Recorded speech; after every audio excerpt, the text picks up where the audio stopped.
Kas geriausiai saugo nuo ligų? Pastaruoju metu vis daugiau medikų linksta manyti, kad daugelio sunkių ligų, įskaitant ir onkologinės, priežastis yra mūsų nuoskaudos, kurias kaupiame ir tiesiog puoselėjame metų metais. Kai jaučiamės nuskriausti, nuolat prisimename, kas nutiko kadaise. Galvoje nepaliaujamai sukasi dialogas dėl tos senos, tikros ar tariamos skriaudos. Taip suformuojame energetinį kanalą, kuriuo išteka mūsų gyvybinė energija. Agresyvūs žmonės, kurie linkę krauti į atmintį skriaudas ir nuoskaudas, kurie nemoka atleisti, serga dažniau ir gyvena trumpiau negu geraširdžiai. O pati žalingiausia būsena yra neapykanta. Ji nuodija kūną, jos padarinių beveik neįmanoma pašalinti. Nerimas, neapykanta, baimė, visos šios emocijos kartu su jų palydovais, stresu, kartėliu, neatlaidumu, savanaudiškumu, priešiškumu, polinkiu smerkti ir kaltinti. Visa tai atakuoja kūną ląstelių lygmenyje. Panašiai, tik šiek tiek mažesniu intensyvumu veikia ir kitos neigiamos emocijos. Garbės troškimas, nuolaidžiavimas kūno užgaidoms, gobšumas. Jos taip pat sukelia fizinius negalavimus. Žinokite, bet kokia liga pirmiausia atsiranda galvoje, mintyse. Mūsų gyvenime apskritai nenutinka nieko, kas pirmiausia nebūtų gimę galvoje.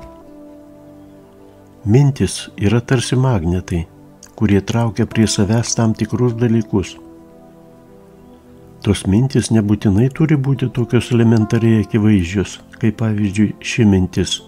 Aš neišvengiamai pasigausiu šią baisią lygą. Dažniausiai mintis būna kur kas subtilesnės. Pavyzdžiui, aš nemoku gyventi. Mano gyvenimas grina nesąmonė. Aš nevykėlis. Dievas mane nubaus. Toks gyvenimas lenda per gerklę. Kartais, tarsi juokais, sakome siaubingus dalykus, net nesuvokdami, kad tai gali sugriauti mūsų sveikatą. Pavyzdžiui, neretai kartuojama frazė "nenoriu tavęs net matyti" gali pakenkti regėjimui. Išmeskite iš savo žodyno tokias ir panašias frazes, kad tavęs daugiau negirdėčiau. Juk tai niekas kita, kaip nurodymas organizmui negirdėti.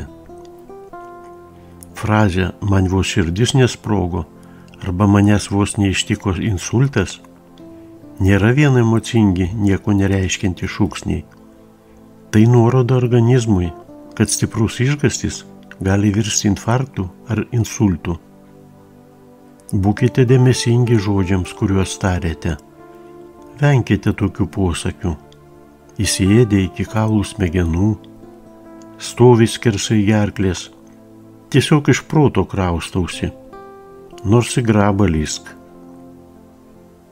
Kas amžinai nepatenkintas savimi ir aplinkiniu pasauliu, kas viską regi tamsiomis spalvomis, kas nuolat nerimauja dėl ateities, tas gali turėti regėjimo problemų. Gastritas ištinka žmonės, kurie nuolat nerimauja, nepasitikė savimi, nervinasi ir dėl menkiausio nieko nemiega. Mėšlungis dažnai lanko žmonės gyvenančius nuolatinėje įtampoje ir baimėje dėl ateities. Skrandžio ir žarnyno lygomis kur kas dažniau serga emocingi irzlūs žmonės, aštriai reaguojantis net į smulkius nemalonumus. Piktus irzlius žmonės dažniau kankina kepenų lygos, tulžies uždegimai. Nebereikalo apie kai kuriuos žmonės sakoma, tai tulžingas žmogus. Daugelį sveikatos problemų galime išspręsti susitvarkę su savo mintimis ir emocijomis. Galime patys išsigydyti jau prasidėjusius negalavimus. Taip pat galime išvengti daugelio kitų sveikatos problemų. Visą tai galime pasiekti pakeitę savo mąstysenos įpročius. Pradėkime mokytis atleisti. Pirmiausia savo, o paskui ir kitiems. Mokykimės dėkoti visatai, Dievui už gyvenimą, džiaugtis tuo, ką turime.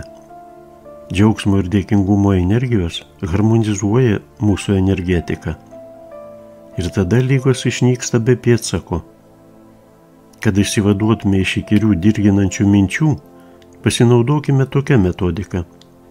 Jei prisiminėm ką nors blogo, tuoj pat sustabdykime minčių srautą, neleiskime jam įsisiūbuoti.